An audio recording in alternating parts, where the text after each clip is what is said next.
ముఖ్యమంత్రి గారు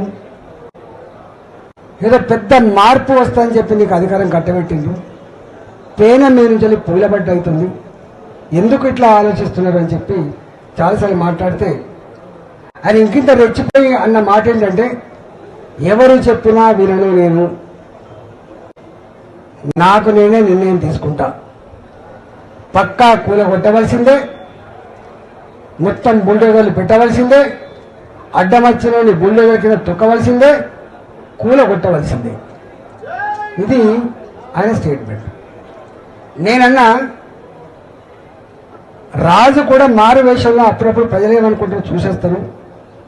సరే నువ్వు రాజు కాకపోవచ్చు కానీ నీ కింద ఇంటెలిజెన్స్ వ్యవస్థ ఉంది, వాళ్ళైనా నీకు చెప్పుంటారు కదా ఇక్కడ ఇట్లా ఉంది అని చెప్పి చెప్పుంటారు కదా, ఎందుకు మీరు వింటలేరు అని చెప్పి మళ్ళా ఇట్లా స్టేట్మెంట్ నడుస్తూనే ఉంది.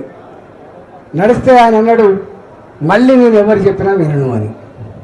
నేను అప్పుడు ఒక స్టేట్మెంట్ ఇచ్చిన, ఎవరు చెప్తే వినని వాణ్ణి, ఎవరు చెప్పినా వినని వాణ్ణి ఆయన నాయకుడు అనరు, మనిషి అనరు, సైకో అంటారు అని చెప్పాను. సైకో అంటారు అని చెప్పాను.